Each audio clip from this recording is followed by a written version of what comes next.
Saya dan Pastor Maxi hari ini akan menjabarkan soal kasih. Penting sekali di akhir zaman kasih menjadi semakin dingin dan banyak orang kasihnya pura-pura. Di zaman orang-orang mencipta konten, pencitraan itu terjadi secara alami sehingga orang semakin hari semakin kurang tulus dengan sesamanya. Jangan terlalu sibuk dengan media. Sibuklah dengan orang yang ada di kanan kirimu, daging dan darah yang bisa kau jamah. Saya percaya Tuhan mengajari kita untuk mempraktekkan kasih dalam kehidupan sehari-hari. Bukan apa yang nampak di kamera. Oleh karena itu kasih yang saya mau ajarkan dan Pastor Maxi ajarkan pula akan melengkapi kita untuk kehidupan kita dalam keluarga, di dalam gereja, di tempat kerja, tempat kuliah, di mana-mana. Sebab kasih itu yang terutama. Suatu hari nanti kita tidak akan diadili berdasarkan seberapa hebat pelayanan atau uangnya berapa banyak di bank. Tuhan tidak akan menguji kita dari hal-hal itu. Itu semua adalah bonus-bonus saja. Dan kalau Tuhan memakai hidup seseorang, itu kasih karunia. Tapi Allah akan mengadili setiap kita hidup dan mati, orang-orang yang hidup dan orang yang mati nanti suatu hari dibangkitkan di akhirat dan satu-satu akan ditanya, sudahkah engkau mengasihi sesamamu? Aku telanjang, gak ada yang kasih pakaian. Aku lapar, kau tidak kasih makan. Kapan kau lapar? Kapan kau telanjang Tuhan? Kapan kau di penjara? Aku tidak kunjungi, yaitu yang tidak kau lakukan terhadap salah satu yang paling hina ini. Kasih itulah yang membedakan hari ini orang-orang yang bicara besar dan yang hanya suka untuk pamer atau membenarkan dirinya. Dengan orang-orang yang nyata dipakai oleh Tuhan. Urapan itu Tuhan letakkan dalam kehidupan yang penuh dengan kasih Yesus. Saya dorong Anda untuk sungguh-sungguh komitmen ke depan ini untuk melakukan satu hal yaitu kasih. Saya ajak kita buka dulu di 1 Korintus pasal 13, saya kasih tema besarnya kasih semudah 1, 2, 3. Saya akan buat kasih ini menjadi segampang itu untuk dicerna. Kasih semudah 1, 2, 3. Saya baca dulu 1 Korintus 13 ayat 1 sampai 7. Mari kita membacanya bersama ya. Kita bisa bersama-sama membacanya dengan suara keras. 1, 2, 3. Sekalipun aku dapat berkata-kata dengan semua bahasa manusia dan bahasa malaikat. Tapi jika aku tidak mempunyai kasih, aku sama dengan gong yang berkumandang dan canang yang gemerincing. Sekalipun aku mempunyai karunia untuk bernubuat dan aku mengetahui segala rahasia dan memiliki seluruh pengetahuan dan sekalipun aku memiliki iman yang sempurna untuk memindahkan gunung, tetapi jika aku tidak mempunyai kasih, aku sama sekali tidak berguna. Dan sekalipun aku membagi-bagikan segala sesuatu yang ada padaku, bahkan menyerahkan tubuhku untuk dibakar, tetapi jika aku tidak mempunyai kasih, sedikit pun tidak ada faedahnya bagiku. Kasih itu sabar. Kasih itu murah hati, ia tidak cemburu, ia tidak memegahkan diri dan tidak sombong, ia tidak melakukan yang tidak sopan dan tidak mencari keuntungan diri sendiri. Ia tidak pemarah dan tidak menyimpan kesalahan orang lain. Ia tidak bersuka cita karena ketidakadilan, tetapi karena kebenaran. Ia menutupi segala sesuatu, percaya segala sesuatu, mengharapkan segala sesuatu, sabar menanggung segala sesuatu. Katakan kasih. Saya mau kita fokus pada satu buah kasih ini namanya sabar. Katakan kasih itu sabar. Kebaktian pertama saya bahas tentang kesabaran. Bukan kebetulan dari semua definisi kasih, nomor 1 juaranya adalah kesabaran. Kasih itu bla bla bla apa. Kenapa Tuhan taruh juara pertamanya pembuka cerita adalah kesabaran. Aneh ya. Kan sabar itu gak kelihatan. Gak nampak. Dia di dalam. Dia berada di dunia motivasi sangat rohani. Dan Anda gak bisa membedakan orang yang tampangnya sabar ternyata ngamukan. Ada orang yang bahkan rahangnya pun kaku, kelihatan seperti petinju. Tapi sabarnya luar biasa. Sekalipun badannya raksasa, tapi ketika disenggol, Hello Kitty dia. Nggak tentu. Kesabaran itu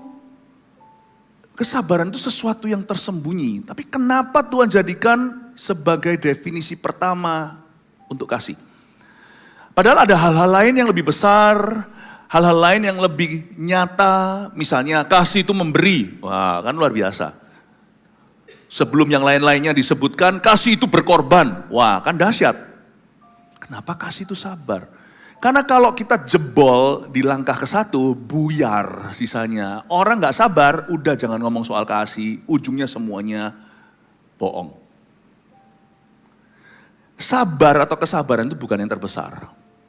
Tapi kesabaran itu seringkali adalah langkah ke-1 kalau kita mau mengasihi. Segala sesuatu yang kita bisa lakukan dalam nama kasih, semuanya itu percuma dan sia-sia kalau Anda tidak sabar. Jadi sabar itu tidak bisa ditawar. Dan kasih itu sabar, kata Alkitab. Nah sekarang kita baca lagi ya ayat yang pertama. Sekalipun aku dapat berkata-kata dengan semua bahasa manusia dan bahasa malaikat. Tetapi jika aku tidak mempunyai kasih, pikirkan sabar. Definisi pertama. Aku bisa ngomong dalam bahasa manusia, bahasa malaikat. Kemungkinan besar Paulus sedang menyinggung tentang bahasa roh. Dan Paulus tidak malu untuk mengakui bahwa dia berbahasa roh lebih daripada kita semua. Di dalam suratnya dituliskan, that I speak in tongues. Bahasa roh itu fungsional. Itu karunia yang hari-hari ini banyak diserang. Itu penting sekali untuk syafaat, apalagi untuk masa depan atau mendoakan sesuatu yang kita belum tahu. Atau mendoakan seseorang yang kita kurang kenal. Sehingga kita tidak bergantung dengan akal budi. Jadi itu sangat berguna. Karunia ini sangat useful. Kalau Anda belum memperolehnya, minta sama Tuhan. Karena ini berguna untuk berdoa syafaat. Tetapi Paulus berkata, kalau kamu berbahasa roh, kamu orang karismatik, tapi kamu ngamuan. Di jalanan dikit-dikit berantem sama orang. Di gereja rebutan kursi, sumpah serapah. Aku dulu yang di sini. Enggak, aku dulu. Kalau ngomong ya, agak-agak ya. Ya betul ya, saya belajar sesuatu. Kalau bicara agak-agak, wah langsung keluar ini. Ya kan, keluar. Mungkin kalau Anda mulai keluar emosinya, kalau nanti dituduh, Anda bisa berkata, tapi kan aku memang sudah begini nih suku kami. Gak ada, Anda sudah ditebus, sekarang Anda suku Yesus. Gak ada di sini suku Batak, suku Nias, suku Tionghoa, gak ada. Memang itu adalah kemahnya kita. Tapi roh kita itu datangnya dari tata Allah dan bukan dari negara mana, kepulauan mana, tradisi apa. Kita orang Kristen yang lahir baru, kita sudah dilahirkan kembali oleh firman. Berarti benih itu datang bukan dari papa mama kita. Jiwa kita, watak kita datang dari orang tua. Kulitan kita, paketnya kita itu loh, badan kita ini, fitur-fiturnya datang dari nenek moyang. Tapi cara hidup kita sudah ditebus oleh darah Yesus. Gak ada yang bisa berkata, aku suku apa? Sebenarnya itu mitos, suku apa lebih keras. Semua orang itu keras di dunia ini kalau hatinya tidak digemburkan oleh Roh Kudus. Cuman keras itu ada dua macam, ada kerasnya yang itu terang-terangan, ada kerasnya itu di dalam atau yang orang Jawa bilang bendol buri. Bengkaknya di belakang. Bisa berkata iya tapi tusuk nanti. Tapi ada orang yang nantang di depan. Semua orang itu keras. Makanya itu sekarang bangsa melawan bangsa, negara melawan negara. Semua angkat senjata. Jadi janganlah kau percaya. Janganlah kita percaya bahwa ada suku tertentu memang begitu. Gak ada. Yang ada adalah sifat dosa. Nah kita tidak lagi termasuk suku dosa. Kita ini sudah suku Yesus. Sana apa? Saya macan. Sana kelinci. Situ ayam, situ sapi. Ya bolehlah, gak apa-apa lah untuk mengingat kita tahun berapa lahirnya. Saya tahun 74 lahirannya. Saya ini macan kata orang. Tapi hari ini saya jadi gembala, macan apa? Saya jadi domba, dombanya Kristus. Ya gak apa-apa kalau saya ditanya sama orang-orang yang lebih tua, sionya apa? Saya bilang sionya macan. Wah, ya kan? Jadi macan. Tapi itu hanyalah tradisi, oke-oke aja. Tapi sebenarnya sifatku ditentukan oleh firman Allah. Jangan percaya. Lalu kita rebutan, kita marah-marah. Kalau kita sudah di depannya itu orang gak sabaran, masalah kita itu sama Tuhan bukan sama manusia. Berarti ada sesuatu yang belum betul dalam diri kita atau belum serupa dengan Yesus. Ada sesuatu yang perlu dibentuk secara khusus. Penting loh, sabar itu tampilan depannya. Bagaimana orang bisa tertarik sama Yesus kalau Anda itu tidak sabaran? Bagaimana, Yesus itu nggak perlu direklamakan. Ada orang berkata, kita harus tampil baik supaya orang tertarik sama Yesus. Kita nggak usah tampil baik pun orang akan tertarik sama Yesus. Tapi yang rugi adalah kita sendiri. Karena kita nggak akan mengalami berkat-berkatnya. Karena orang yang nggak sabaran, pasti hidupnya kurang damai sejahtera. Apalagi sukacita pasti tiada. Dikit-dikit ngamuk, dikit-dikit gini. Orang itu stres yang nggak perlu. Jadi kalau kita nggak sabar, yang rugi bukan Yesus. Yang rugi diri kita. Diri kita sendiri. Dan bagaimana kita bisa jadi berkat buat orang lain kalau kita itu orangnya emosian. Dikit-dikit tersinggung, marahan. Karena itu kita harus berubah. Ini penting sekali untuk saya sampaikan firman seperti ini. Karena kita semua sudah diselamatkan. Dan kita semua menuju ke arah sorga. Tapi hendaknya dari sekarang sampai sorga ini kita semakin dibuat menjadi serupa dengan gambarannya. Karena Tuhan tidak tertarik hanya membawa kita ke sorga nanti. Kalau memang hanya itu ketertarikan Tuhan, waktu kita dibaptis mendingan langsung aja cabut nyawa. Bayangin setiap orang dibaptis tidak keluar lagi. Langsung ke sorga.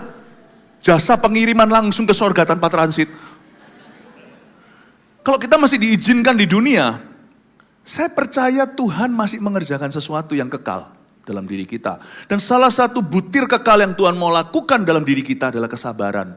Loh, apakah karena demi memenangkan jiwa saya ditinggalkan, tetap ada di bumi ini, hidup sekian lama? Iya betul. Tetapi Tuhan perlu Anda, bisa pula tidak membutuhkanmu. Saya punya beberapa teman yang kenal Tuhan itu karena penampakan Tuhan Yesus. Gak ada orang yang injili dia. Jadi bisa loh, meskipun itu tidak kerap kali terjadi, sebagian besar orang terima Tuhan itu karena ada orang yang membawa Injil secara pribadi. Atau ada orang yang membagikan kasih Kristus lewat testimoni, lewat kesaksian hidupnya. Tetapi kalau Tuhan memang mau menyelamatkan seluruh dunia, tidak butuh Anda dan saya. Kita ini hanya diajak kerjasama karena Tuhan ingin mengindahkan kita. Tuhan itu ingin memuliakan kita. Bapa ingin memuliakan kita bersama dengan anaknya. Pekerjaan mulia pemberitaan Injil itu. Jadi kalau kita berpartisipasi, kita itu seolah-olah turut dimuliakan. Sekalipun kita memuliakan Yesus lewat Injil yang kita beritakan. Kan kita gak memberitakan Injil untuk memuliakan diri. Lihat ini, orang ini loh. Oh, gara-gara aku dia terima Tuhan.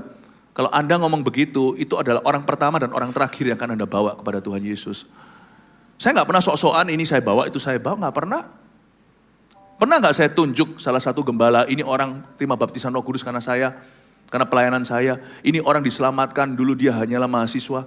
Gak pernah, saya gak pernah ngaku-ngaku. Biar orang lain yang mengakuimu. Biar orang lain yang memujimu, jangan memuji diri sendiri. Ya. Kalau Tuhan memang mau memakai kita, itu karena Tuhan sayang sama kita. Karena Tuhan itu ingin kita terlibat. Seperti bapak, seorang ayah yang ingin melibatkan anaknya dalam proyek-proyeknya. Padahal dia punya banyak pegawai, dia punya banyak malaikat. Jadi kenapa kita masih ada di dunia ini? Selain karena Injil tentunya, Injil untuk orang lain, tapi juga karena Injil untuk kita. Injil itu gak berhenti bekerja setelah kita percaya. Siapa bilang setelah kita percaya Injil, kita bertobat, kita terima Tuhan, kita dibaptis. Injil itu continue, lanjutannya adalah kita dimuridkan. Tidak berhenti sampai terima Tuhan. Terima Tuhan, angkat tangan, puji Tuhan. Siapa lagi yang mau terima Tuhan, angkat tangan, terima kasih, terima kasih, terima kasih. Misalnya, cara pengkhotbah zaman dulu. Injil gak berhenti di situ. Setelah Anda percaya kepada Yesus, Injil itu akan terus membentuk karaktermu. Karena Tuhan tertarik bukan hanya membawa Anda ke sorga, atau membawa orang lain ke sorga gara-gara testimoni atau kesaksian Anda. Tapi Tuhan ingin kerajaan sorga datang dalam hidupmu.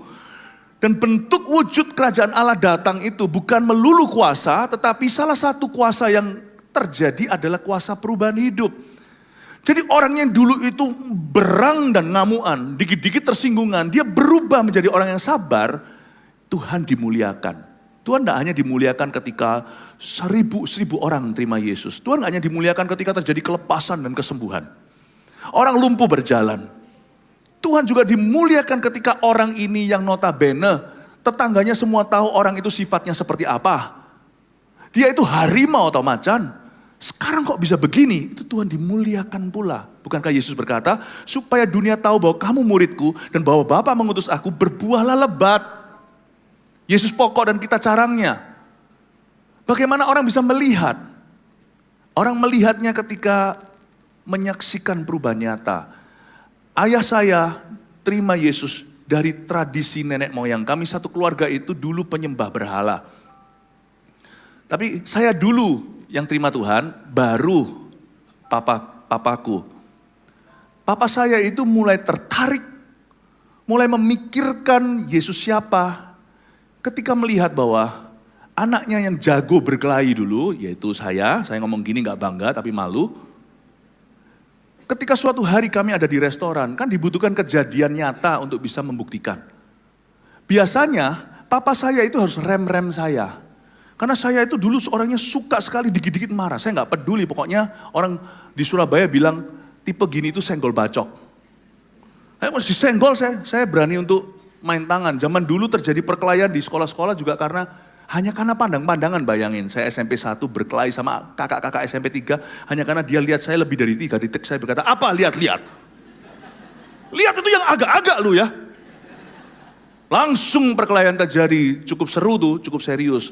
Saking seriusnya saya harus dicabut SMP 2 hari pertama. Saya harus cabut pindah ke Singapura karena nyawa saya terancam. Seserius itu, Pastor Philip, kok gak nampak ya sekarang kelihatan seperti zaman dulunya Wong Fei Hong? Iya. Masih sih, saya ngomong gini bukan berarti saya sudah sempurna dalam kasih. Saya ngomong begini karena saya masih belajar. Tetapi paling tidak, saya sudah tidak seperti dulu. Nah pertanyaannya, apakah Anda masih seperti dulu atau masih sama aja seperti sedia kala? Kalau begitu berarti pekerjaan Yesus belum lanjut di hidupmu. Nah, saya selalu berkelahi sama orang, papa saya yang harus hentikan. Suatu hari di Juanda, tepatnya di lapangan terbang Surabaya, waktu itu saya diserobot oleh seorang tentara. Zaman-zaman Orde Baru kan, beda dunia kita. Dan waktu itu saya gak peduli.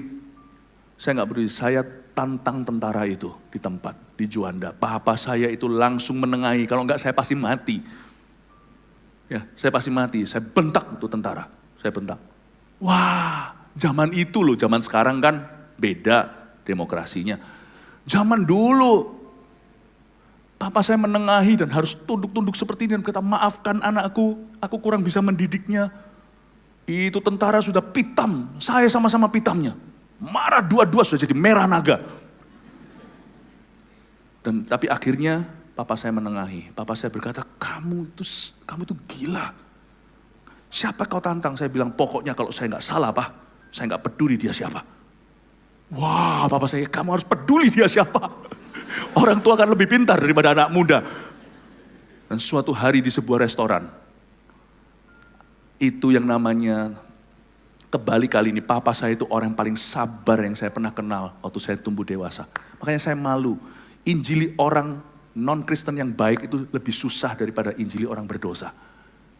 Papa saya itu gak pernah marah sama anaknya maupun sama orang-orang. Sungguhan anaknya kayak gini modelnya pun papa saya itu sabar. Makanya itu susah ketika saya bertobat terima Tuhan. Gimana injili ayah saya yang lebih baik daripada sebagian besar orang Kristen yang saya kenal. Termasuk diri saya sendiri.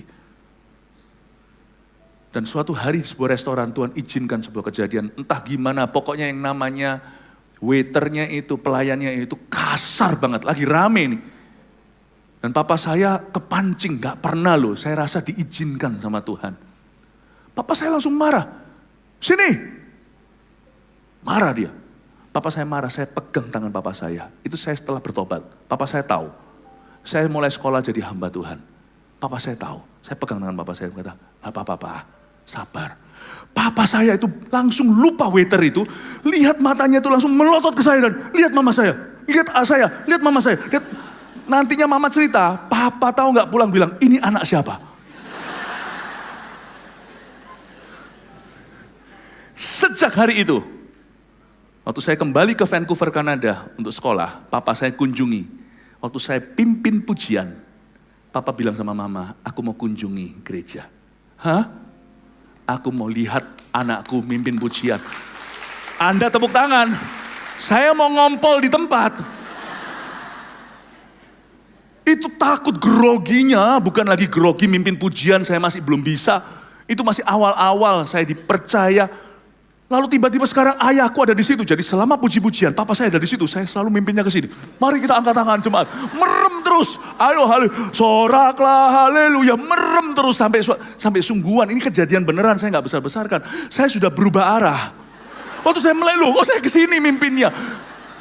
Semua teman-teman saya berkata, lu gimana sih? Philip, kok bisa kamu muter ke sini lo mimpin pujian ke situ? Kamu perlu latihan lagi. Untuk WL nih, saya takut, mereka nggak tahu, saya takut papa saya di sana. Soraklah, haleluya. Terakhirnya soraklah. Apa yang membuat papa saya yang tidak mau pergi ke gereja dulu? Nggak pernah percaya pada Yesus. Hanya berdoa kepada nenek moyang. Berubah pikiran mau ke gereja. Jangan pernah kau remehkan kesabaran itu berbicara dengan begitu kuatnya di dalam hati seseorang. Bukan berarti saya sudah jadi orang super sabar, yang enggak. Tapi saya mau kita belajar sesuatu tentang kesabaran. Apalagi di Kepulauan Sumatera, yang orang-orangnya notabene, maaf ya, keras-keras. Kita harus belajar sabar, karena kita semua keras. Ya, mari sekarang kita baca, ini tadi sampai ayat 1 masih ya, ayat 2. Sekalipun aku mempunyai karunia untuk bernubuat, dan aku mengetahui segala rahasia dan memiliki seluruh pengetahuan. Dan sekalipun aku memiliki iman yang sempurna untuk memindahkan gunung, tapi jika aku tidak mempunyai kasih atau aku nggak sabaran, sama sekali tidak berguna. Dan sekalipun aku membagi-bagikan segala sesuatu yang ada padaku, bahkan menyerahkan tubuhku untuk dibakar, tapi jika aku tidak mempunyai kasih, sedikit pun tidak ada faedahnya bagiku. Dengan kata lain, semua pelayananmu itu mubazir. Kalau kamu orangnya nggak sabaran, kata Tuhan. Luar biasa, karena orang pada akhirnya tidak akan melihat pelayananmu. Mereka akan merasakan sifatmu. Pada akhirnya orang nggak akan menilai pohonnya. Tapi orang akan makan buahnya. Orang nggak sabaran itu buahnya pahit. Masam. Mana ada kalau kita makan kue nih ya. Lalu kita tanya pohonnya dari mana sih? Lalu kita mau lihat ini kue ini kok bagus sekali. Kita lihat pohonnya, kita lus-lus pohon, terima kasih kau beriku kue ini yang enak. Orang makan buahnya ya buahnya. Orang gak peduli pelayanannya. Anda bisa pemimpin pujian kek, usher kek, pengkhotbah kek, atau di bagian belakang, hospitality atau yang ringkes-ringkes. Bagi Tuhan ada bedanya, dan bagi orang yang menerima layananmu tidak ada bedanya. Orang hanya makan buahmu. Orang-orang di sekelilingmu itu hanya makan buah Anda. Dan buah pertama yang harus dimakan oleh mereka adalah kesabaran kita. Karena orang sabar itu dicinta Tuhan. Dan orang sabar itu dekat sama Tuhan. Dan orang yang sabar itu selalu akan berhasil mendekatkan orang lain pada Tuhan. Gak tentu otomatis orang lain terima Yesus karenanya. Tapi orang tidak akan antipati sama Tuhan gara-garanya. Tidak akan ada orang yang kau kecewakan karenanya. Amin. Belajar untuk sabar. Ngomong sama kanan kirinya, sabar dong. Ya. Saya tunjukkan dulu sabar yang palsu ya. Coba kita lihat ayat 4 dulu. Kasih itu sabar. Katakan kasih itu sabar. Oke, saya berhenti sampai pasal 4, ayat 4 kalimat pertama kasih itu sabar. Saya berhenti di sana. Nanti saya continue kebaktian 2, kasih itu murah hati. Tapi kasih itu sabar. Katakan kasih itu sabar. Sabar yang palsu adalah sabar yang terpaksa. Terpaksa ya, sabar yang terpaksa. Kita nggak berani sama orang itu karena kita tahu dia siapa. Jadi kita dimarah-marah, dimaki-maki ya kita diam aja. Sabarnya itu nggak segenap hati. Apapun yang tidak sepenuh hati, itu tidak tulus sama Yesus. Makanya itu orang sabar terpaksa itu biasanya nanti kepahitan. Sabar terpaksa. Aku harus sabar, kenapa? Aku ya nggak berani lah sama dia. Tapi pendam.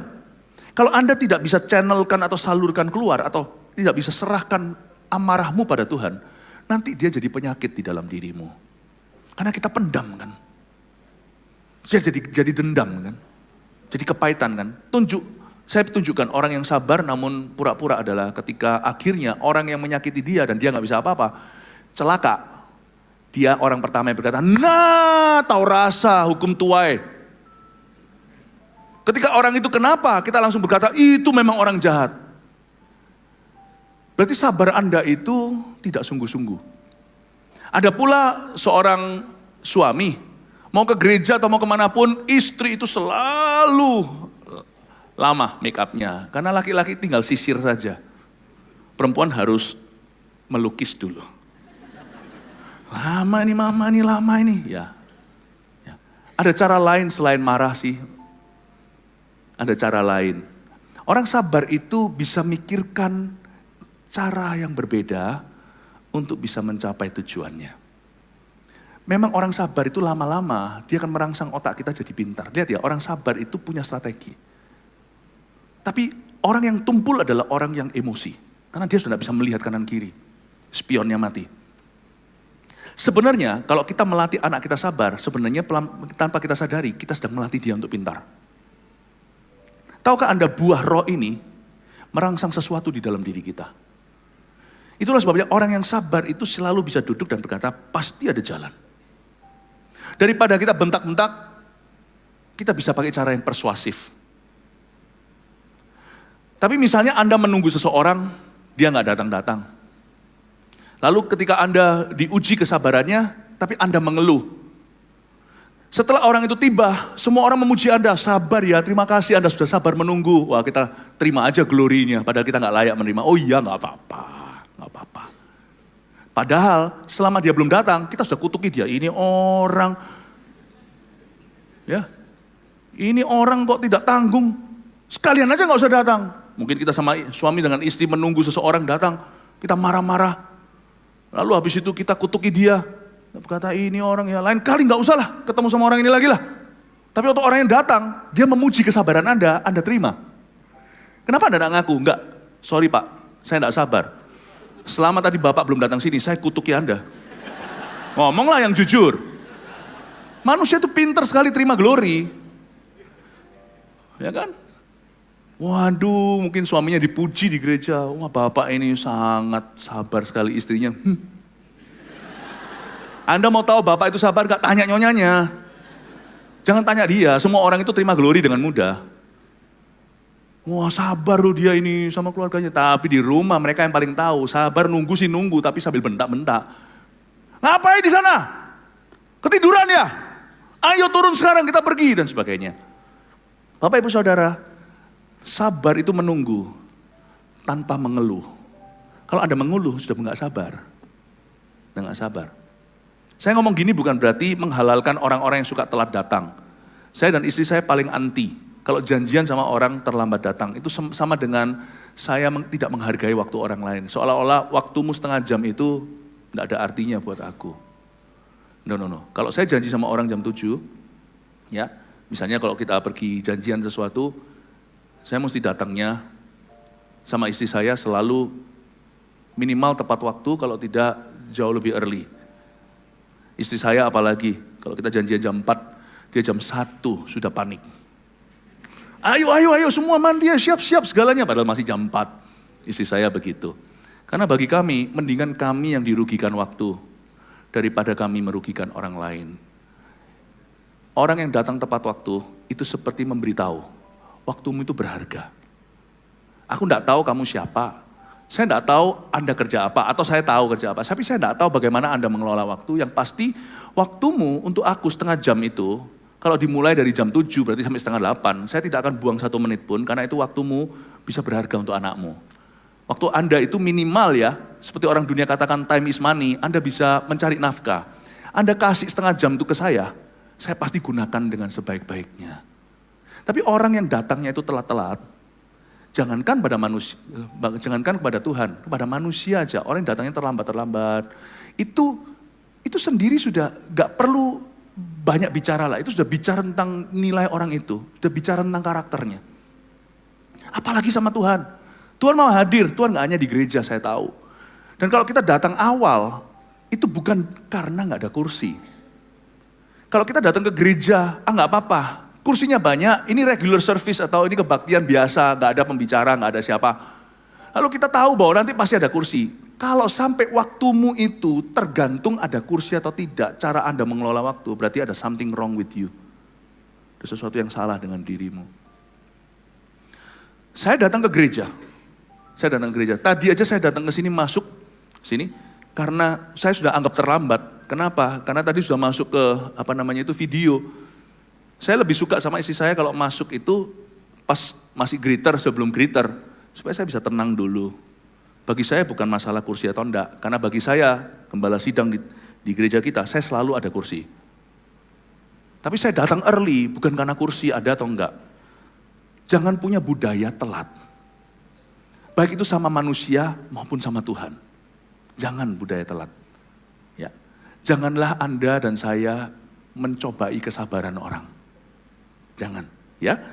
Saya ngomong tadi itu bukan menghalalkan, oh kalau orang terlambat. Tapi kalau Anda janjian sama orang lain telat, ya sudah sabar aja, marah percuma.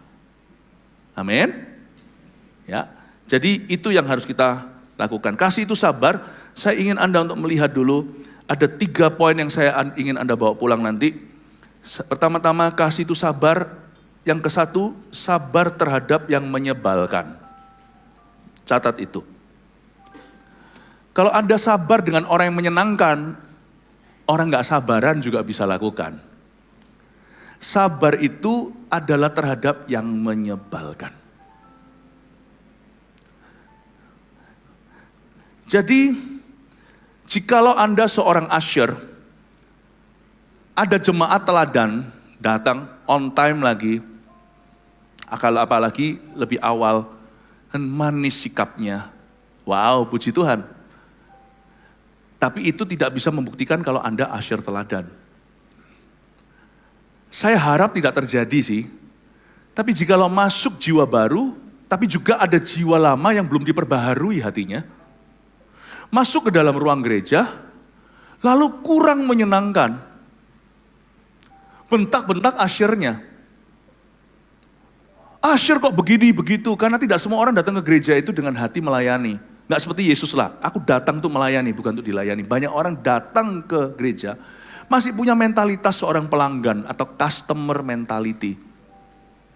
Dia merasa dirinya adalah raja. Meskipun pengakuannya Yesus adalah raja. Karena di dalam dunia ini ada satu kebenaran mereka. Itu bukan kebenaran Kristus bahwa customer is king. Pelanggan itu raja. Jadi banyak orang datang ke gereja, itu merasa dirinya harus dilayani.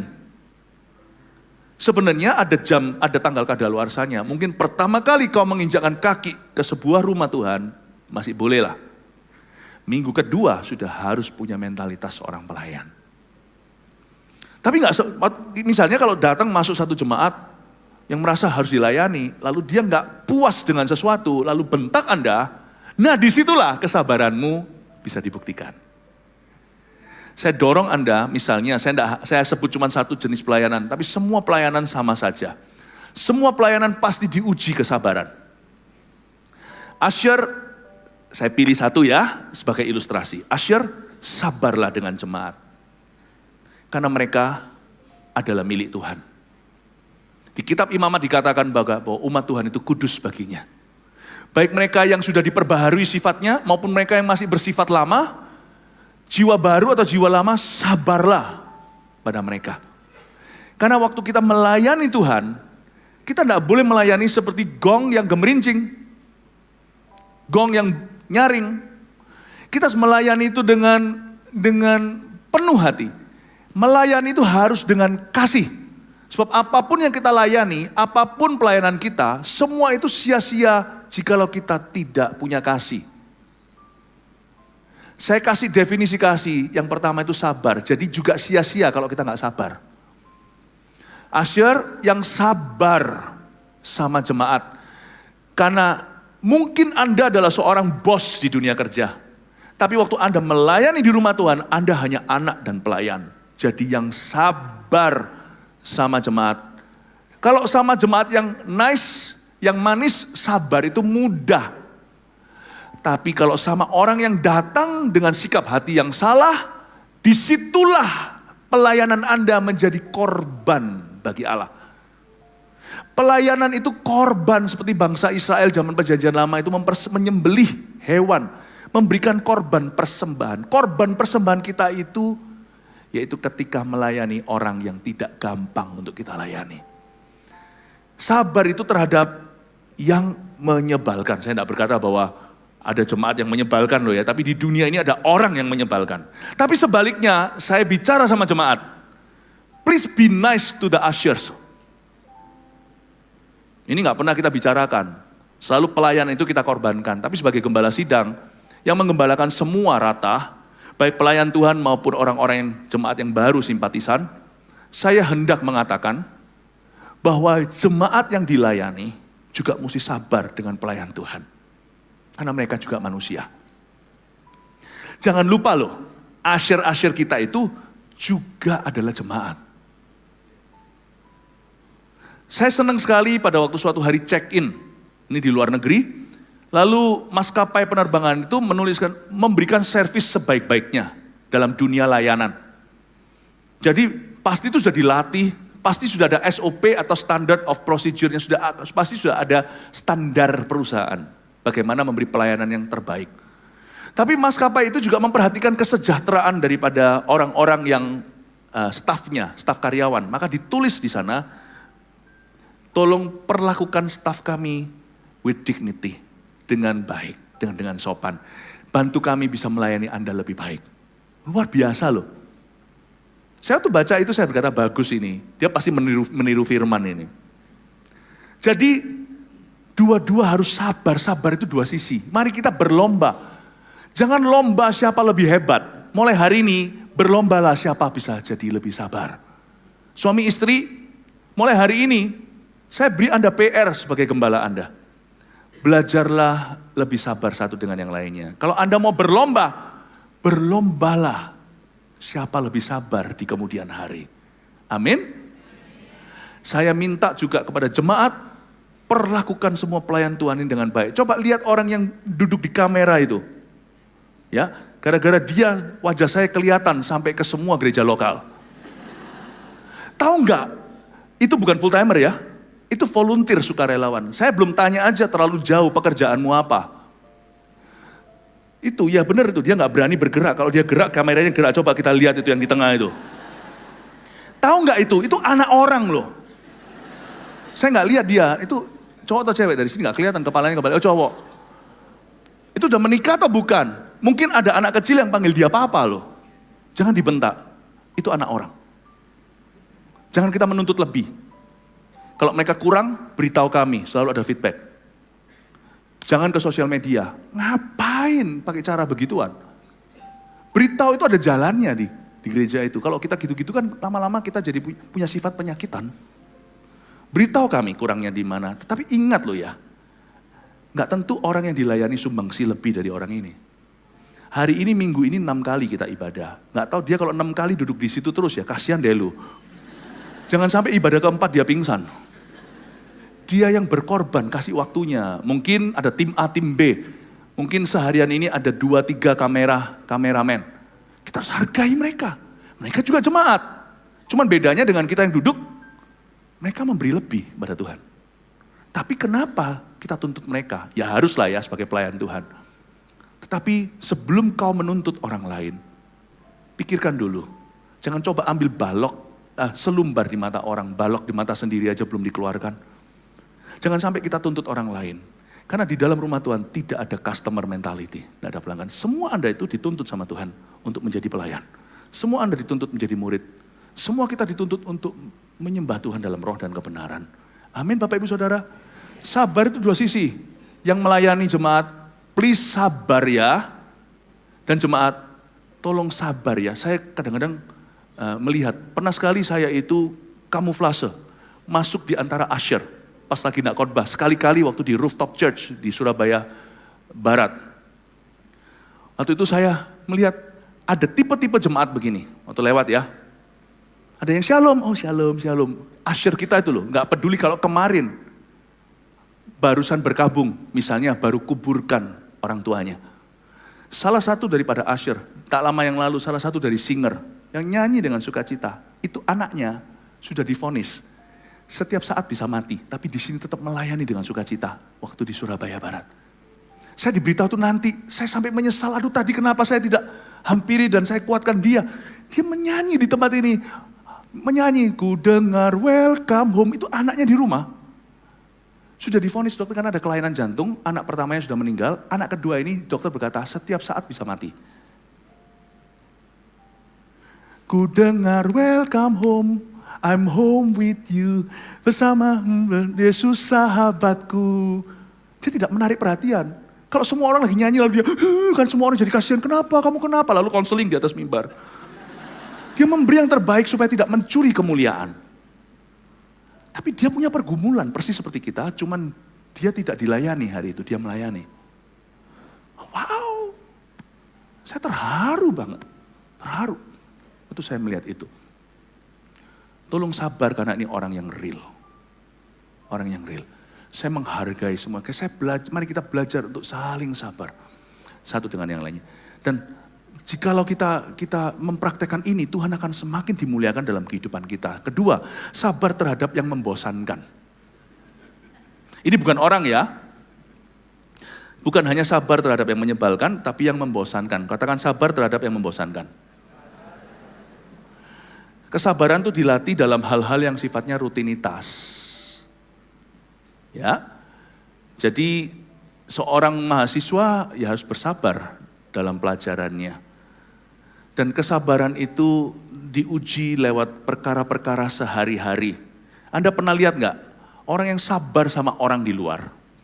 Tapi tidak sabaran sama keluarga sendiri. Saya bolak-balik melihat itu. Dalam hidup saya punya satu prinsip. Sebelum saya sabar sama orang lain di luar, saya harus praktekkan kesabaran sama keluarga saya sendiri. Saya praktekkan. Membosankan di situ itu bicara tentang sesuatu yang berjalan terus-menerus rutin. Karena itu saya dorong Anda, kalau kita belajar bersabar, sabar terhadap yang menyebalkan nomor satu, kedua sabar terhadap yang membosankan. Apa yang sifatnya terus-menerus, rutin, nothing new. Belajar untuk bersabar dalam area-area itu. Tiga, sabar di dalam penderitaan.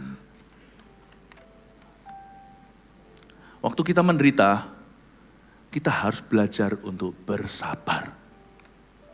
Amin Bapak Ibu Saudara. Kasih itu sabar. Banyak orang itu kelihatan gak sabar kalau dia sedang sengsara. Misalnya kalau Anda lagi mengalami suatu pencobaan dalam hidup ini. Itulah saatnya kita menunjukkan kesabaran. Paulus betul-betul mengalami ini ketika dia mengalami, menurut ahli teologi kita gak tahu apa yang dimaksudkan dengan duri dalam daging. Tapi banyak pengamat Alkitab mengatakan bahwa itu kemungkinan besar adalah sakit mata yang dia idap. Waktu dia sedang menderita, mengalami sesuatu, ketika dia di Filipi sedang dipenjara, sabar itu baru kita bisa praktekkan ketika hidup dalam kesusahan. Karena itu orang yang nyaman mudah sabar, tapi orang yang tertekan kalau dia bisa sabar, itu Tuhan. Saya dorong Anda. Ketika Anda diizinkan dalam hidup ini, tidak usah minta. Di dalam hidup ini pasti ada up, ada down-nya. Pasti ada masa nyaman, pasti ada masa-masa di mana kita diizinkan mengalami satu dua hal yang kurang nyaman. Waktu kita sedang berada di dalam sebuah lembah, gak tentu lembah kekelaman yang mendatangkan kematian atau lembah maut. Lembah apapun juga, secara finansial kita sedang mengalami goncangan. Atau mungkin orang-orang muda, papa mamanya sedang tidak harmonis. Ketika Anda berada di dalam suatu gua, ketika Anda berada di suatu kondisi yang tidak mengenakan, pada saat itulah Anda dan saya mesti belajar untuk bersabar.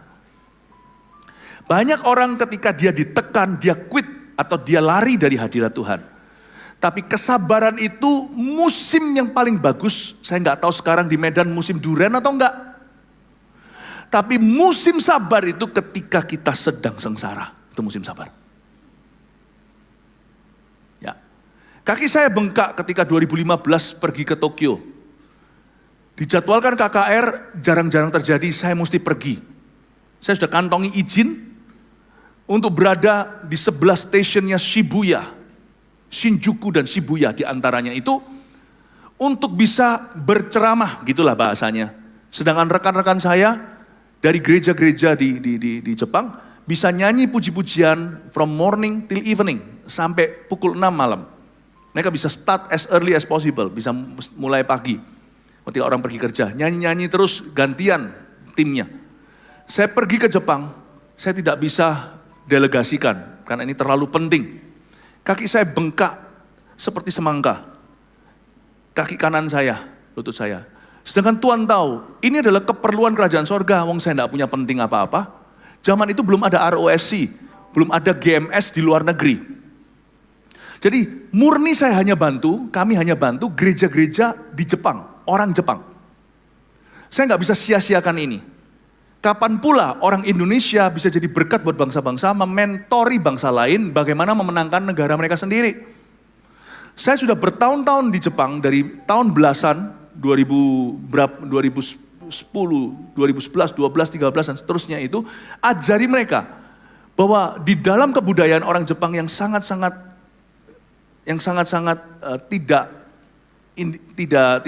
tidak personal dengan orang, mereka itu seperti rasa enggan untuk bisa masuk di privasi orang, melanggar boundary atau batasan-batasan individu, lalu ajak orang itu ke gereja atau terima Yesus itu rasanya kurang sopan. Saya ajari tidak bisa begitu, asal cara kita sopan, kita bisa memperkenalkan Tuhan Yesus. Tapi untuk Anda bisa memenangkan rekan-rekanmu sesama orang Jepang, saya bilang sama mereka, kalian tidak boleh bertindak sebagai orang Jepang, tapi harus menjadi orangnya Tuhan. Tidak perlu Anda melanggar privasi orang, tidak perlu Anda itu kurang sopan, tapi Anda bisa pakai cara yang Anda pikirkan baik-baik untuk memenangkan orang kepada Tuhan. Lalu mereka berkata sama saya, kasih contoh gimana, saya kasih contoh. Saya akan KKR di jalanan. Nggak pernah terjadi begitu. Lalu tiba-tiba kakiku kena masalah, duri dalam daging tiba, besar seperti semangka. Itu sakit sekali. Saya berdoa, Tuhan, ini demi kerajaanmu. Hati-hati doa begini, doa yang berani dengan beriman itu kalau tidak disertai dengan kesabaran, bisa jadi kekecewaan. Sembuhkan. Saya tumpang tangan sama orang-orang sembuh kok. Saya tumpang sini, tumpang mana-mana gak sembuh-sembuh. Saya rasa Tuhan ajari saya kesabaran, mujizat belum terjadi. Waktu saya sakit kaki, singkat cerita, saya tumpang tangan sama satu orang yang tumor otak. Kanker di otaknya. Pada saat saya sama-sama di hospital sebagai pasien, orang itu minta didoakan, saya tumpang tangan, itu otaknya hilang. Mana ada otak hilang, bro? Kanker di otaknya lenyap. Kasih tepuk tangan untuk Tuhan. Itu bukan diada-ada, karena setelah itu dokter sendiri yang menemukan dan dokter heran, lalu saya diberitahukan berapa bulan kemudian kejadian sesungguhnya. Karena saya sudah masuk ke dalam ruang dokter, dia juga masuk ke ruang operasi. Sama-sama tidak ketemu lagi, dan bukan jemaat waktu itu, saya diberitahukan berapa bulan kemudian, bahwa kankernya itu tidak ada. Padahal dokter ini sampai bingung lihat ini, foto dengan foto kok nggak sinkron. Sebelum dan sesudah saya tumpang tangan. Saya tumpang tangan ke lutut sendiri. Lututku nggak hilang-hilang. Masih dia ada di sana 10 kali lipat lagi. Dan ini untuk Tuhan. Ini untuk negara Jepang sendiri. Kapan lagi? Yang gini-gini tidak bisa dari Amerika. Yang bondo nekat, bonek itu cuma dari Surabaya. Saya bilang, Tuhan sembuhkan, sembuhkan. Di pesawat itu adalah perjalanan terpanjang. Karena kena tekanan, sakitnya setengah mati. Kayak migren, tapi migrennya di lutut saya. Itu sakit luar biasa, saya tekuk gini di pesawat. Lupa pesen kursi roda lagi. Saya jalan di Narita, airport itu jalan pelan-pelan. Saya sendirian, kok bisa sendirian juga gak tahu, saya lupa kenapa. Saya sendirian, sakitnya saya menunggu kesembuhan, saya berdoa di hotel saya. Pukul berapa saya harus berangkat, saya berdoa Tuhan sembuhkan saya, gak sembuh-sembuh. Saya bilang apa buahnya? Saya sedang kejar buah mujizat, tidak datang pula. Akhirnya saya tidak kehabisan akal. Saya memang sudah siapkan bebetan. Saya bebet itu, saya tarik dan saya buat itu lutut saya kecil. Setengah dari itu saya bebet. Sakit setengah mati supaya masuk jin saya. Gak mungkin kan saya KKR tanpa celana. Setelah di pesawat itu, kaki saya lebih gede lagi 12 kali soalnya. Saya bebet lagi. Saya gak marah sama Tuhan. Saya harus belajar sabar dalam penderitaan. Saya juga harus belajar sabar ketika mujizat belum terjadi. Saya harus belajar sabar terhadap waktu Tuhan yang beda dengan waktu saya. Saya pakai celana saya, oke saya jalan. Pakai kursi roda, ditemui dengan beberapa orang-orang JG yang akhirnya tiba untuk bantu saya. Lalu saya berdiri dan berkhotbah. Itu ada di YouTube. Shinjuku 2015, Philip Mantova, Anda akan lihat. Orang tuli mendengar di jalanan, orang rebah di jalanan. Orang-orang Jepang melihat saya dan berkata, oh begitu. Saya beritahu ya, saya pulang tetap bengkak. Saya tanya sama Tuhan dalam perjalanan pulang, hari ini terjadi buah kebangunan rohani di Jepang. Buah untuk aku apa Tuhan? Roh Kudus Tuhan bilang, sabar Philip. Setelah 2015 ini, Philip Mantova akan menjadi orang yang jauh lebih sabar. Sehingga hari ini kalau saya doain orang itu tidak sembuh, saya tidak akan berkata, kamu kurang iman. Kalau saya doain orang itu tidak sembuh, saya tidak berkata, what's wrong with you? Saya belajar untuk sabar sama orang. Doa saya pun bisa sekarang jauh lebih percaya sama Tuhan. Aneh ya, di masa-masa penderitaan dalam hidupmu, ketika mujizat tidak terjadi di depanmu, mungkin yang Tuhan inginkan bukan mujizat itu terjadi. Mungkin Tuhan ingin anaknya lebih sabar, menjadi semakin seperti Yesus. I hope orang-orang Medan dan orang-orang Sumatera menjadi orang yang lebih sabar di dalam hatinya. Amin. Saya berdoa supaya Tuhan dimuliakan lewat kehidupan Anda. Berikan tepuk tangan untuk Tuhan. Mari kita semua bangkit berdiri.